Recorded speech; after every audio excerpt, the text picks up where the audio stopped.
One thing that I've come across again and again, some people don't understand about clothing is machines don't make clothes. People make clothes. Fibers for your clothing come from the earth, from a field, from an animal, from underground. After seeing the way people are treated, the low wages, the terrible quality of some fibers, it just seems like such a waste of a lot of time and effort and energy and resources to be making a piece of clothing that's made to last 2 washes and then be thrown away. I've carved out a niche where the people on planet come first. Like, we have to take care of people first. People have to afford clothing and a home, things like that. Hi there.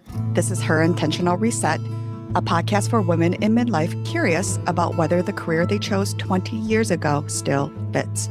Hear from women who've made pivots big and small, discuss the practical realities, the trade-offs, and whether the change was worth it. I'm your host, Molly Whipperford, and I want to thank you for joining. If you're new here, welcome. I'm glad you found us. And in between episodes, come join us on Instagram and Facebook at herintentionalreset.co, that's .co, for guests behind the scenes and what's coming next. Meet Sonja Nesse, founder and designer of Neranese. Sonja is a fashion designer who has built her career upon a passion for sustainability and building new brands.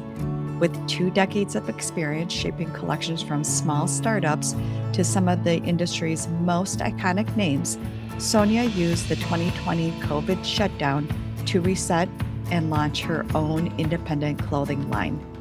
Rejecting the relentless pace of traditional fashion, her collection is grounded in ease and longevity and an ethos for better made clothing at its core. Alongside her work as a designer and industry consultant, Sonja is a devoted mom to 3 and loves everything outdoors. I'm so excited to have Sonja here for today's conversation. This is Her Intentional Reset. I am so excited to have you on today, Sonja. I think it is so rare for people to know at a young age what they want to do. And you knew at 16 that you wanted to work in the fashion industry, and you actually followed through with that, which I think is so incredible. So today is a little bit different story about identifying your passion early on and being able to follow through with your dream at an early age. So let's just start. Take us back. How did you know that young that you wanted to go into fashion? Well, I grew up with a lot of creative reinforcement around me. I was painting and drawing from a young age. I had an aunt who taught me how to sew clothing. I started drawing and designing my own clothing in high school and using those skills to cut and sew my own clothing. And I transitioned that into the thoughts about going into fashion as a career, as my parents were very supportive, said, you can do anything you want to do as long as you find a way to do it. They're very practical. So I chose fashion design as a practical application of my skills and interests. And on top of that, I understood it could be the most challenging thing I could try to do. And I thought, I'm going to go for that before I try anything else. Okay. And at that time, what was your dream role that you wanted to do? I always thought I wanted to be a creative director. What does a creative director do? It's really different at different places, what that job description might be. At some places, it is solely focused on the collection and the vision of that collection and getting that collection made. At some places, you're managing the marketing, the photography, the website design, and other aspects of the business that include design and the entire brand vision and identity, and finding a way to translate that and move that forward. So you mentioned before that your parents were always very supportive of you following your dreams. At any point, did people ever try to talk you out of what you were doing, or you had the support from the get-go? Yeah. So for a lot of people, it's understandable that to be a fashion designer doesn't feel realistic. Not a lot of people do it. It's limited to a few areas of the country where jobs are available. So my parents and other people would steer me toward ideas like academia. Oh, maybe you could research fashion and psychology. Perhaps you could be a curator at a museum or some of these more tangible directions I could have gone with this interest. I was thinking as I was looking at universities, I thought I wanted to go to New York City right away.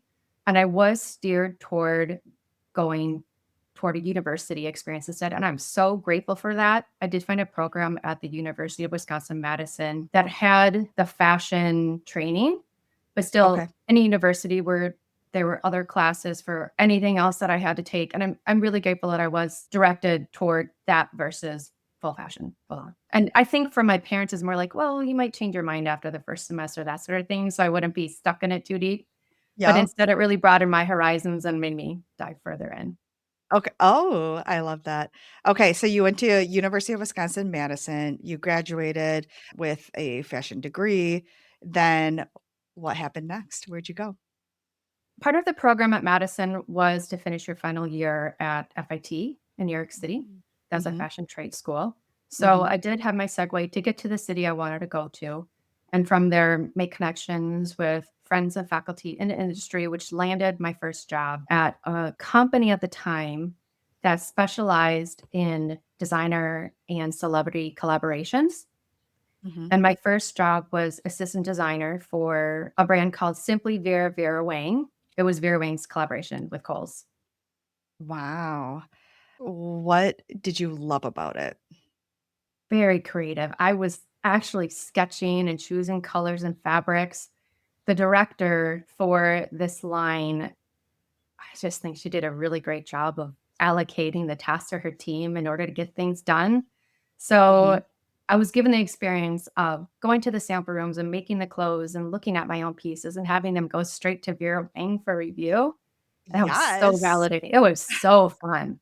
Yeah. I mean, I was in the room with her and she was like something like, "Oh, I like your hair." She didn't know my name, and it was just the most fun, coolest experience to hit that road running right off the start. Oh, wow. So then conversely though, what were you surprised about or what made you say, "Hmm, this isn't what I expected?" Mhm. Yeah, there were absolutely tough moments. Before I started this position, my friend who I was working with said to me, "The highs are high and the lows are low."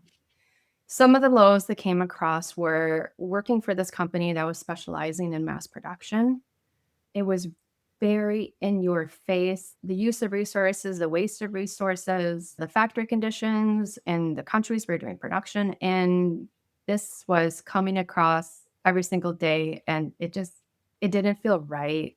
It didn't feel good. This was before sustainable fashion was even a word, but I had those inklings earlier on that it just didn't sit with my own personal values and love for nature and growing up wanting to care for the environment, things like that. So Mhm. that is a feeling that grew with me much more over time. And then the Great Recession hits in 2008. How did that impact you? So I remember the day that happened. I was working on the next really cool collaboration for Vera Wang. She was going to do a diffusion line for Saks. It was Oh. called Lavender Revive Uh-huh. Vera Wang, something like that. And I was working on design for that. We were about to show her the collection. And then the owner of the company, I remember she got up from her desk, stormed downstairs, and she was speaking with the other CEO of the company on the street in front of the building. We're all looking out the windows, looking at them because we knew something was going on. We heard like boyfriends, friends, people were getting laid off. It was like 9 in the morning, 10 in the Okay. morning. Uh-huh. And she walks back into the building and she says, "Okay, you can stop working on that. We called it off." And she just went away. And Oh, then by the end of that day or the next day, in my mind, it's a very short window of time, but I would say 75% of the company was laid off. It was wow. just cut. I was there. My friend who I was working with was there, and a handful of other employees. But yeah, that was the day of the financial crash. And Mhm. that's when that was cut off. So at that point in your career, where was your head at? Where was your heart at? What were you thinking of what you wanted to do in that situation? Thinking big picture, I would say at that point, it was a quick descent into my dreams getting squashed. Mm-hmm. The days got grueling. They were very long. They were very hard. There wasn't a lot of direction of what we were going to do next. Those Yeah. collaborations ended, and it was just like, get the job done. Like I said, those feelings about how the people and the researchers were ease up so quickly was really starting to grate on me. I didn't want my boss's job. I wasn't really sure what Mm-hmm. was next. There wasn't another company I could go to. There were no Mm-hmm. jobs. There was nowhere else I could go. And so I was just ready to jump out. I didn't want to do fashion anymore. I couldn't see what was next. Mm-hmm. So if I wasn't going to have a career that was creative fashion designer, my backup was to go into medicine. Well, people in my family who are doctors, it's very secure. And I really respect and looked up to the people who do that in my life. Mm-hmm. So I called my mom and I said, Mom, I don't like what I'm doing. I don't want to do this anymore. I want to be a doctor.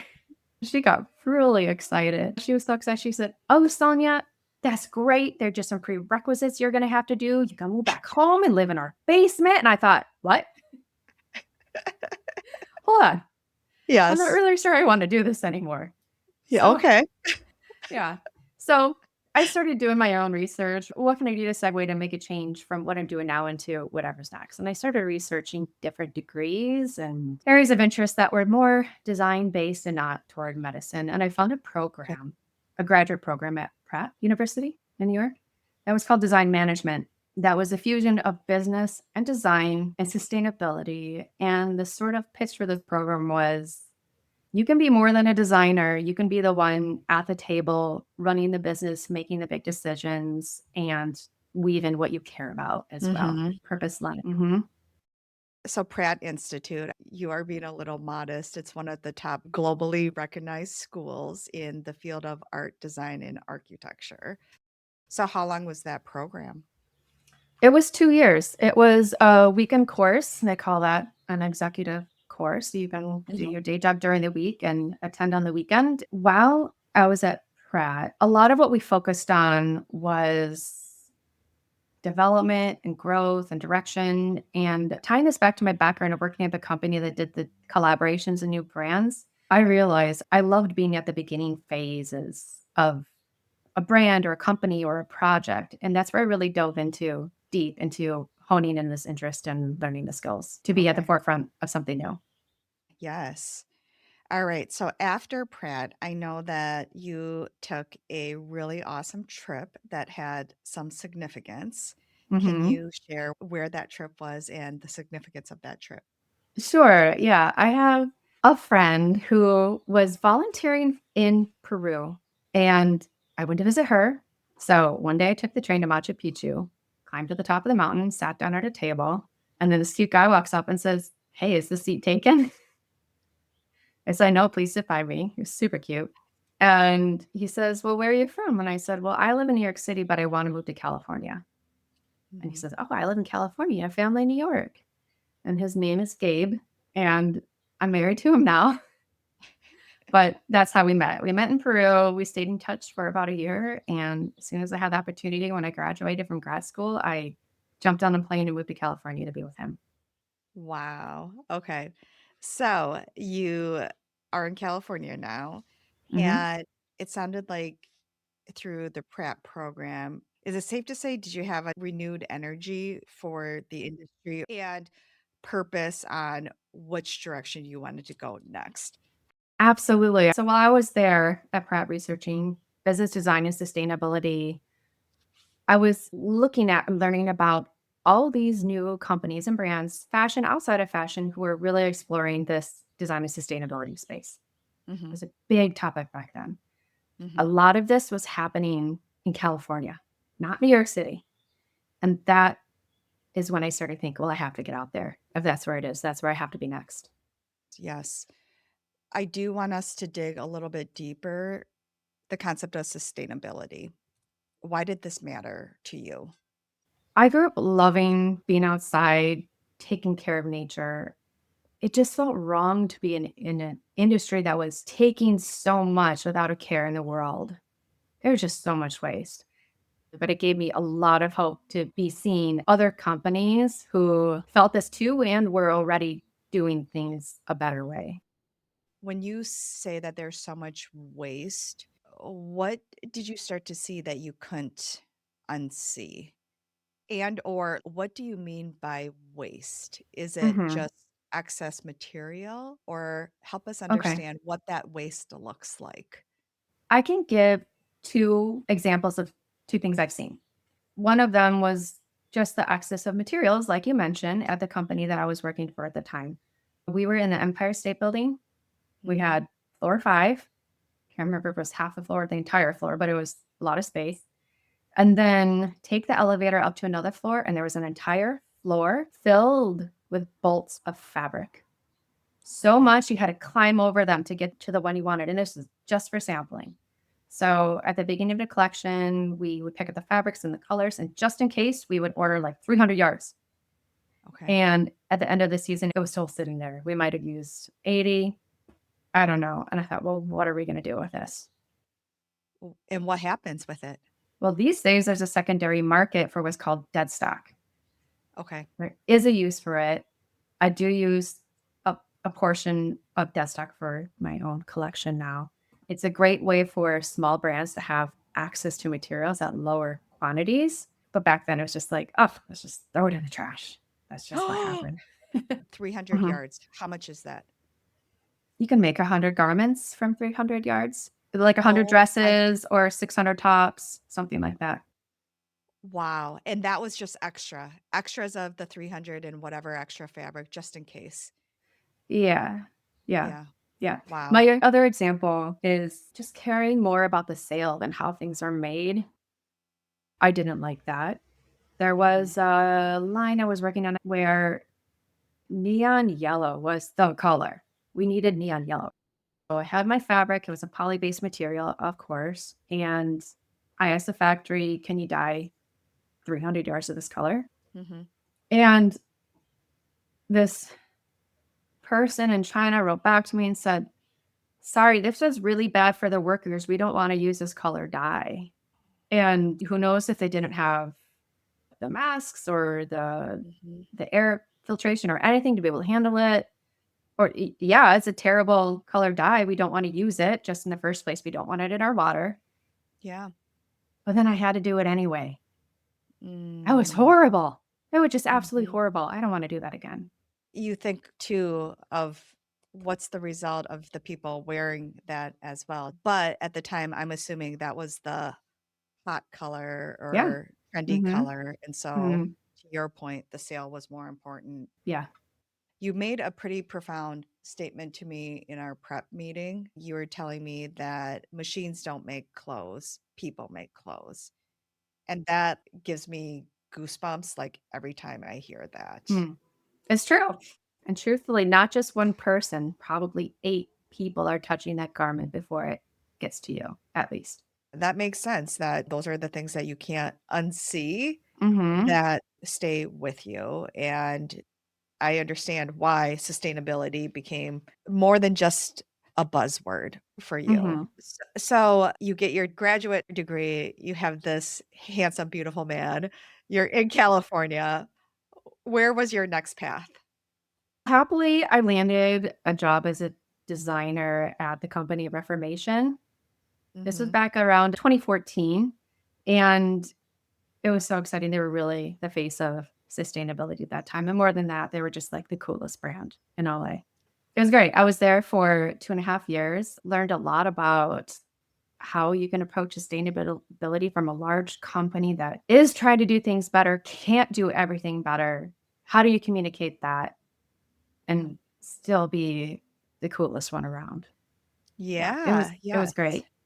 Yeah. And then from there, then COVID hits. So I will summarize a bit of a gap in the years there. So from Reformation, I worked at a couple other brands. The company I was working at when COVID hit was a gown company. It was made to order. So typically smaller quantities, shorter selling windows. When COVID hit, nobody's having weddings, nobody's going to prom. So all those orders just stopped, got a slew of returns. Um, and they went out of business very quickly within 2 months. The company was acquired by a man who was the debt holder who tried to dig the company out in the end, but just couldn't. And I was offered a position in his new vision for the company, or I could take a buyout and pandemic unemployment. At this point, I was 6 months old, my first baby, so sweet. And I thought, well, why would I be working full time if I can take the money and spend time with her? So I Yeah. said, no, thank you. I'm going to walk away. And I took a break. How long was your break? Not that long. Okay. It's rough. Why is that? What happened next? Uh, I I like to be busy. I have ideas. I like to build things. And my husband said, well, Sonia, what do you want to do? He said, Uh-huh. you've always wanted to start your own brand. Why don't you take the little bit of time you have with the support we have and work on that? Yeah. I said, okay, great. So while my baby was sleeping, at that point she was down to 2 naps a day, I started researching how to do this, supported by the knowledge I gained through going to Pratt, and decided I was going to do it now, Mhm. start my own brand. Tell us more about building Neranese and what was your vision for your brand back then? My vision for the brand back then is a lot like what it is now. I wanted it to be the epitome of everything done better that I cared about. Made in Los Angeles, low impact materials, small batch collections, everything made exquisitely and for a life to be well lived. At the start, I was designing a collection for the end of the pandemic, like everybody else. This was a little bubble that really upset a lot of businesses at the beginning of the pandemic. But I was designing dresses, and then when they were finally for sale, nobody wanted dresses anymore. They wanted tie-dye sweats. So I would say I really missed the mark at the beginning of the collection. These days, I am going back to the start. Some things have never changed. Small batch made in Los Angeles, low impact materials. I care about the people who make clothes. I really care about where the materials come from. Yeah. But I am definitely more attuned to what are the items of clothing that I need in my life, that my friends are looking for, are easy to care for, that I'm going to wear Mhm. doing the things that I do every day Mhm. and every weekend. So I've gotten a lot better at that over the years. Okay, just a disclaimer, your first line was beautiful. It was so pretty. It was so pretty. How I stumbled upon Neranese was through an Instagram post of someone I don't even know wearing your dress, and she had tagged your dress, and then from there, that's how I started following you, and it was the most beautiful floral dress with pockets. The pockets Ah, were the key. yes. So, Pocket. your first line was beautiful. I was chuckling when you mentioned the tie-dye sweatpants because I was like, oh, I think I vaguely remember tie-dye being back and being like, "What?" Oh, it was everything at that point Yes. in time. So, while your daughter was napping, you research and launch your own brand. Sounds crazy. Yeah, it was. Yes, yes, just during her nap time, just some small side project. So, obviously, you have the degree and you had the background. But with that being said, what was the easiest aspect of starting your clothing line? And then conversely, what was the hardest aspect? Mhm. The easiest part for me was dreaming up what I wanted to look like. Actually designing a collection, coming up with the colors, the palette, the prints, looking for the fabrics. I knew where to get dead stock fabric already in Los Angeles. I had pattern makers and sewers, so actually making the clothes was the most beautiful, fun experience, doing it for myself for the first time. The hardest parts, they're just simple, tiny aspects of starting a business that I didn't know how to do, like, how do I get my LLC? But I would Mhm. just turn to the internet and Google it, find the steps, and do it, and that's a lot of what happened during those naps, like 2 hour chunks to figure out how to do these little things to get things organized. Yeah. The hardest part for me, I would say, is the marketing. I came from different companies that were incredibly successful and bragged about no marketing dollars spent. And I thought, well, if you make a beautiful product and put it out there, why would it not sell? Well, it's because Mm. a million people don't know you and they're not looking at it. So, and I just had no idea how to get it out there. I have no famous friends. I don't know boutiques. to be buying my product. And so that was the roughest start for me, was actually how to get it seen. Okay. Remind me of when your first collection was made available. It was a pretty quick turnaround. It was May 2021. Okay. All the other entrepreneurs that I've had on thus far, I feel like everyone consistently says marketing is that steep learning curve. So it makes sense that you are having to also go through that challenge as well. What did it feel like finally having your own label? It felt like freedoms, I would say. I just dream of the flexibility to work for myself and make my own schedule and Mhm. to be having this thing that I can do in my own time. Yeah. And Yeah. that's what it felt like. Just so hopeful. Like this little bit of life could be mine. Yeah. You learned a lot from your first collection. You said now, though, you know what you want, you know what your buyers want. Tell us what happened next. What happened next is I became pregnant with twins. I was very sick right off the bat. Yeah. Yeah. I could not work. On top of that, I remember telling my then 3-year-old that she was going to have twin sisters. They're girls, twin sisters. And she said, "But mommy, where are they going to sleep? There's no room. We're going to have to build huts for them in the backyard." I said, "You're right. There is no room in our house. We were living in a 2-bedroom house. We're going to have to move." Okay. So, on top of being pregnant with twins and trying to look for a house and running my own little business, I have Yeah. a freelance job that I didn't even mention.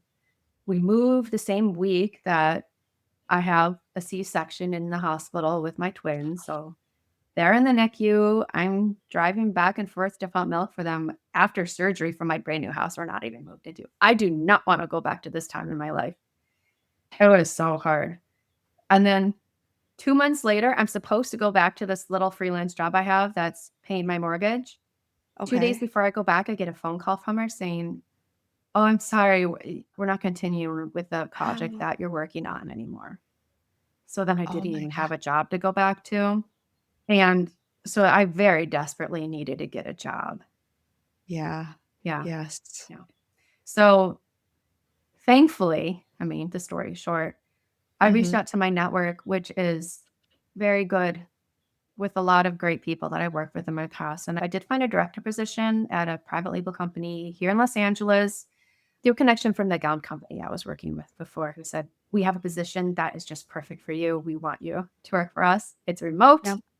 it's flexible, and you can pay your mortgage." I Well, said, "Yes," I took it. It was just the best thing that could have happened at that time in my life.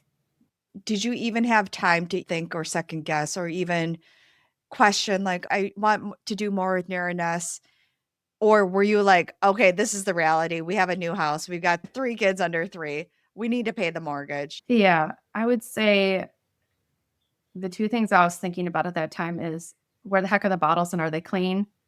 And how are we going to pay for this house? So it's a combination of Yes. those two. Like, I have to do this. I know I need to do this, but how the heck am I going to get there? Yes. Yes. But even when you have one baby, you're surviving. Mhm. When you have two babies, just like one baby, except there are two. So you're just surviving. Yeah. It wasn't even day to day. It was like minute to minute back then. Yes. Yes. All right. So now fast forward to today. Hmm. So to summarize, yes, I'm still working full time. That's my primary. I have to keep that going. I love the people I work with. I'm really glad I have this. I'm Mhm. still keeping Neranese going. It's my passion. I Yeah.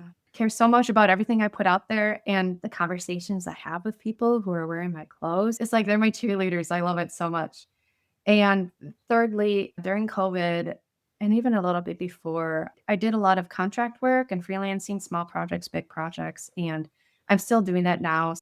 One bit of advice that my dad gave to me Mhm. about how to be successful and grow and have an interesting career is never say no to an opportunity.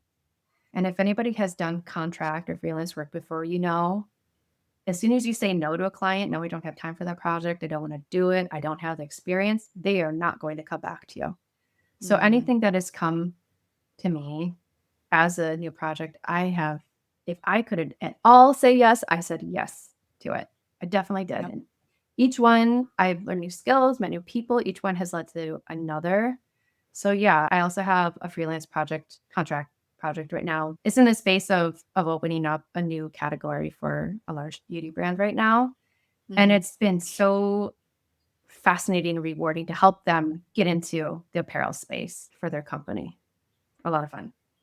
I had asked you big picture what your plans were, and do you remember your response? It was something like, I don't Yeah. know. I'm just doing what I need to do right now. Yes, yes, and I love that, and it's refreshing for me to hear that, "Oh, wait, we don't need to map out things 5 to 10 years ahead of time." And I think what you had actually said is that this is working for now and that you were gonna reevaluate in a couple of years after Mhm. your kids were in school. That's right. Yeah. But the truth is I don't want to be working as much as I am right now. Mhm.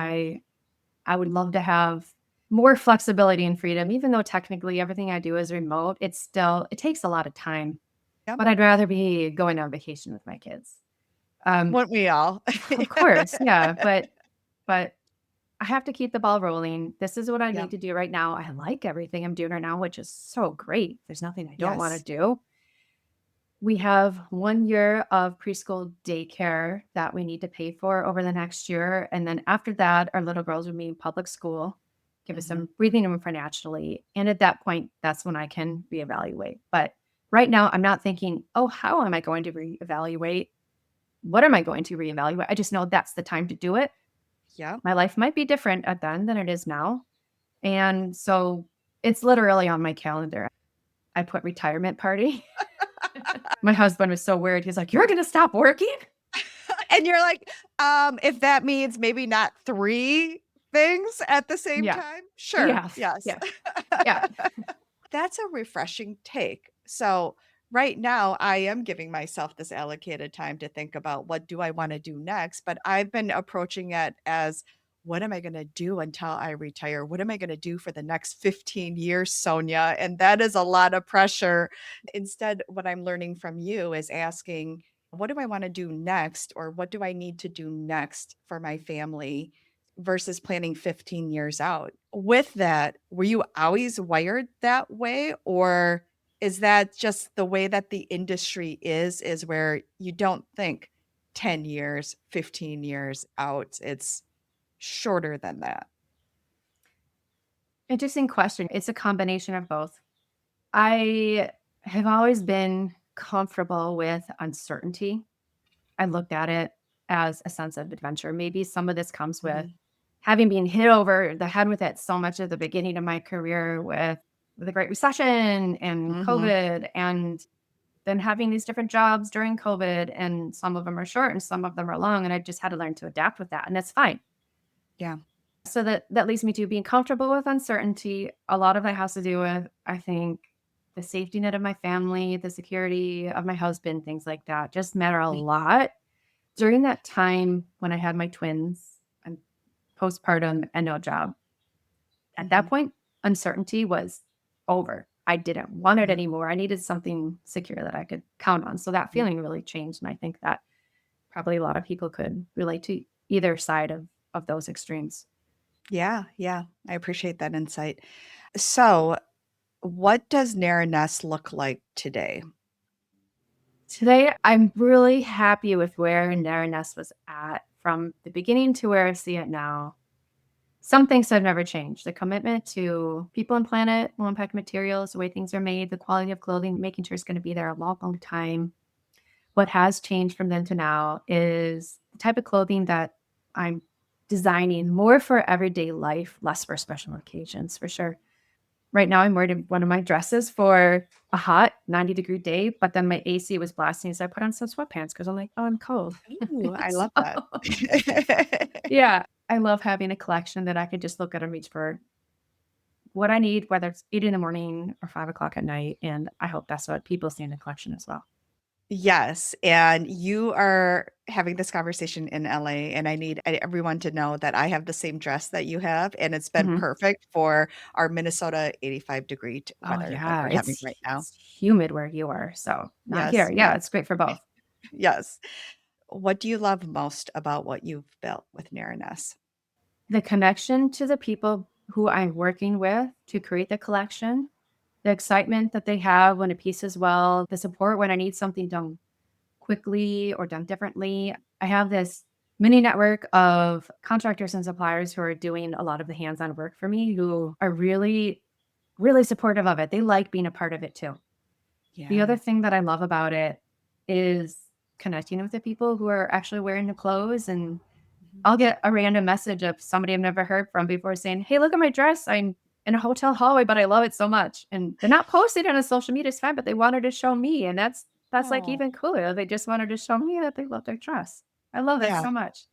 Yes. The third thing that I really enjoy about it that makes me feel proud, it's more personal to have something that I can look at, just a mood board or a sketch or collection or all the fabrics together that work together to tell the story are cohesive and beautiful together.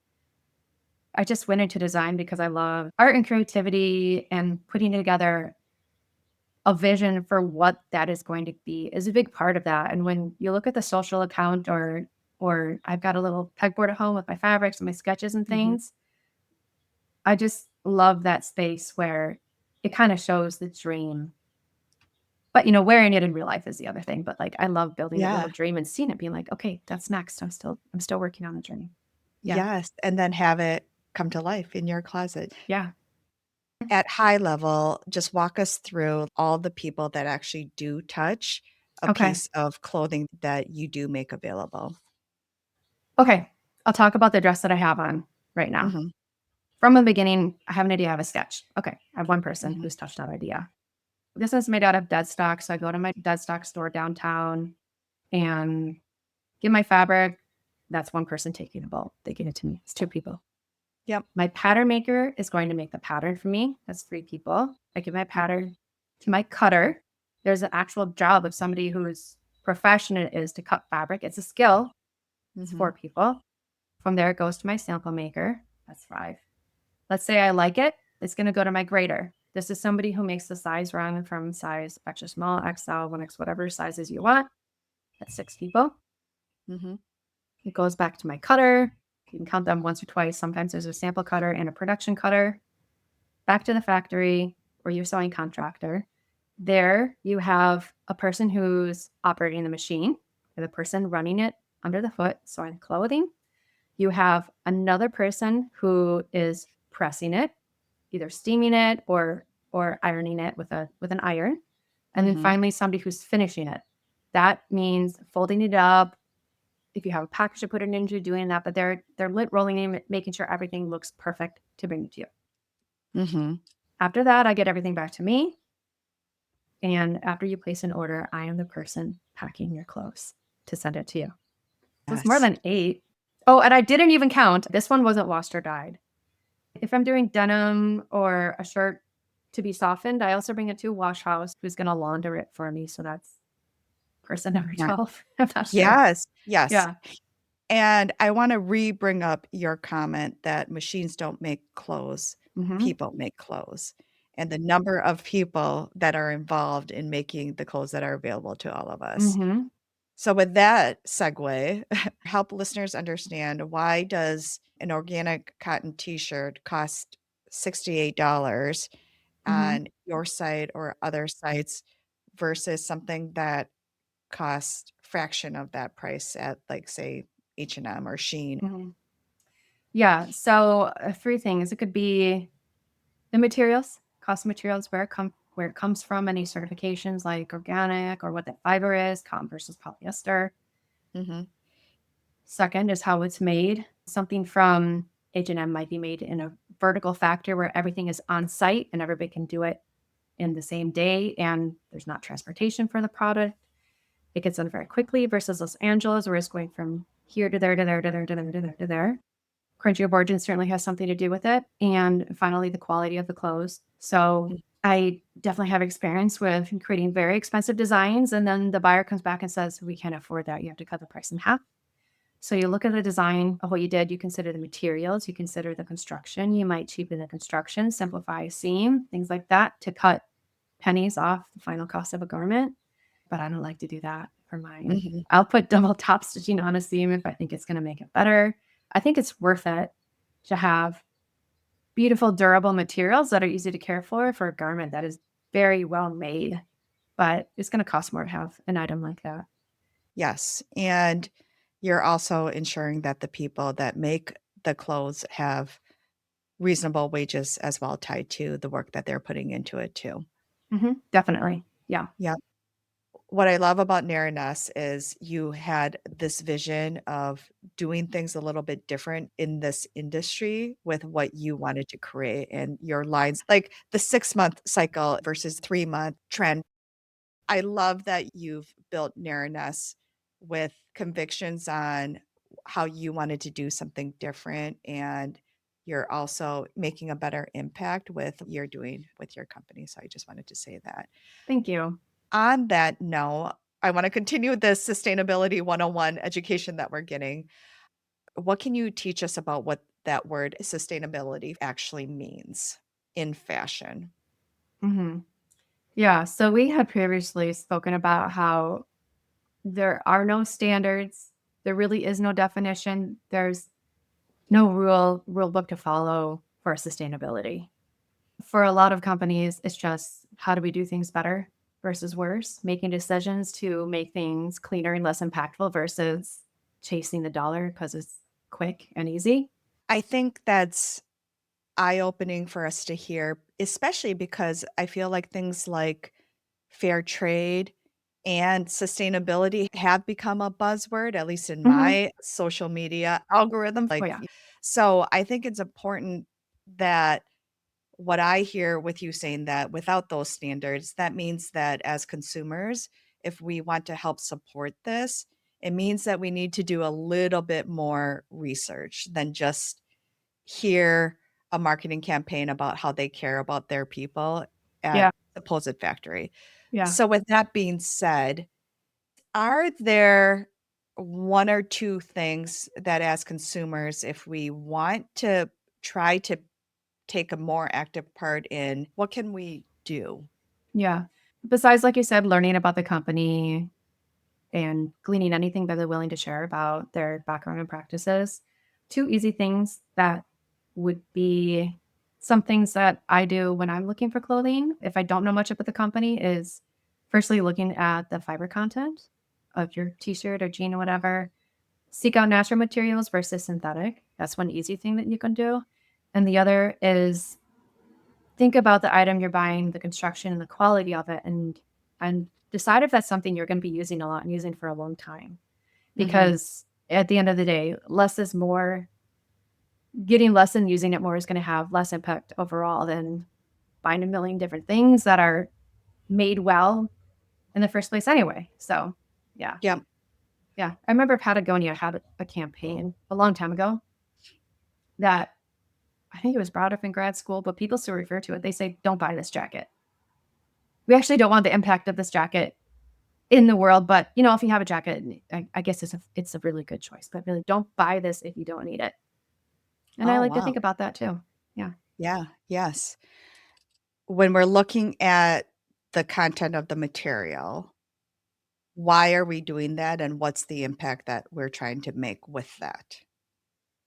natural fibers in general have less environmental impact than synthetic fibers. Natural fibers, examples of those would be cotton, organic cotton, Mhm. linen, things that come from plants. There's a cellulose-based fiber called Tencel or modal that would have less impact than, say, polyester, of course. Yeah. So I'm always looking for materials that are grown in nature or come from a sheep versus pulled from deep underground and turned into a filament.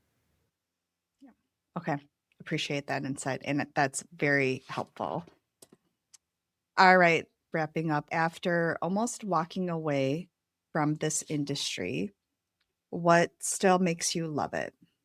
What makes me still love it, of course, I mentioned this before, the people who I'm working with who support the same values that I really care about. I also love the creative collaboration, coming up with and sharing new ideas, coming up with the dream and the vision for what's going to be Mhm. coming next. And um, I can certainly get that through Neranese, but I don't get the collaboration that I really enjoy. And that's what I get with my contract work, with my full-time job. I get to collaborate with other Yeah. people and share ideas. And that part keeps me coming back. That's a space I love to be in. Yeah. Thanks for sharing. So, Sonja, looking back at everything, and we've acknowledged that you're juggling a lot, and you also are managing Neranese, on top of your full-time job, on top of the freelancing with your twins, and then understanding that you're finding that you love helping other people build their brands in the early on stage. What is the strength underneath all of that that you bring to the table? The thing that no matter what comes next, in a couple of years when you reassess, you know that these are the skill sets that you will carry forward with you always. One thing that I feel I'm really good at is helping other people clarify their visions. So this is what the contract clients who come to me for. They say, well, I kind of have this idea for these knits, but I'm not sure what to do. I have this one picture. I want it to be like this, but not like this at all. I get that a Okay. lot. I help clarify that. I Uh, draw it for them. I put together supportive imagery. I find the materials and I say, okay, well, this is your idea, but this is what it looks like for you. Oh, okay. That's yeah, that's something that and I do frequently and I can do well. And people are of that. I love that description. All right, we're transitioning to our rapid round because we are not all just career women. Some quick questions, real life. You ready? Yeah, Okay. Do you have a favorite go-to family meal or recipe? I do. It's homemade chicken noodle soup all year round, any day of the Okay. week. Yeah, Ooh, that's okay. everybody's favorite. Everybody raves. I've heard more than one time, Sonia, this is the best soup you've made yet. And I'm like, I didn't do anything different, but they love it. I love it, and will you share the recipe? I would love to. We are a family that eats soup all year round, so soup sounds delicious. What is your favorite outfit that you love to wear? Right now, I'm between two. It's from the Neranese collection. One of them is a dress I'm wearing now, the Gemini. It has adjustable straps, is lightweight, loose. It Uh-huh. does not touch my body. It is perfect for a day like today. It's hot, it's sunny, and it's like floating on air. The other one for me is the one that you have is the dune pant and the dune Yes. top. And that one, the current iteration is an organic cotton gauze in a beautiful sky color and a beautiful cocoa brown color. And it feels like I'm wearing air cooled sweats in a way Mhm. because I feel beautiful in it. It makes me look cute, but I can also roll around in the sand and shake it out and wear it the next day. And I think the ease of that one is the reason I wear that one so much.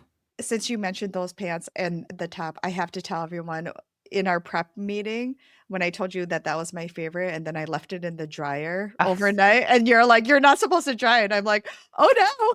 The next day, after letting it sit in the dryer for, like, 8 hours, it still looked beautiful. I didn't have to iron it. I just threw it right. on. That's a Fantastic. relief. The only reason that one isn't throwing in the dryer care is because the fabric vendor, their care instructions said air dry only. And usually I Yeah. like to follow the best recommendation. I'm so relieved to hear they turned out great. I know if anyone else is purchasing the pants or has the pants, don't do what I do Well, then if you do, it doesn't matter. So yeah, go ahead. because of your background. Who is your favorite designer? You could ask me that question today and tomorrow, and I might have a different answer. But I did think of two brands that I like to look at for brand vision, direction, and consistency. And one of them is Shayna Moat, and the other one is Jessie Cam. I've been an admirer of both of these brands for years and years. And what I like about them is they stay true to what they are. They've updated their appearance without rebranding who they are, their core. And that is something I strive to do for myself. They're Yes. changing without changing. I don't know if that makes that feel Ooh. clear, but yeah. The product's gorgeous, well made, low Yeah. impact. They're beautiful. Yeah. Okay. Thank you for sharing. And we'll make sure that we link your website, the Dune Pants. Everyone needs to check those out. We'll link those in the show notes. And then we'll Okay. also link your recommendations as well, because I think it's fun to always discover new designers. Final question. Do you have one networking tip? Mhm. My networking tip is never say no to an opportunity unless you really can't do it. I've Yeah. had some interesting, different, strange requests come my way that I might not have even had the expertise or knowledge how to do. And they say, "Well, we want you to do it anyway." And I say, "Okay." I come in the room. I'm willing to learn. I learn how to do the thing they want me to do. And and it leads me to whatever comes next as well. So stepping stones to get to where you want to be are just stepping stones. And you don't know where that path lead is, I think, Yeah. the most interesting way forward for me. Yes. I appreciate that. And that's a great lesson for all of us to hear. So, Sonia, thank you so much for sharing your story. What strikes me most isn't that you knew at 16 what you wanted to do, but that you kept choosing it and you've stayed and reinvented and built something of your own. You're creating the lifestyle that works for your family now. And I'm excited to continue to follow along to see where your path leads to next. If listeners want to either shop Neranese or continue to follow along with you in your journey, how can they find you? So I have my collection available direct to consumer. The website is neranese.com. That's spelled Neranese. And if you're interested to see what's going on with the collection or even a little bit behind the scenes, you can follow me on social. And my handle is at Neranese_collection. Great. Thank you. And we'll make sure to link all of that in our show notes as well. So thanks again, Sonia. It was great to have you on the show today. Thank you so much. This is a lot of fun. Great. Thanks again. And to our listeners, if this episode resonated with you, subscribe on your preferred streaming platform so you never miss another conversation. And share this with one woman who needs to hear it. Every subscribe and every share helps the algorithm get the show in front of more women asking the same questions that we are. That's how we grow this community together. And remember to explore on your own terms because nothing changes if nothing changes.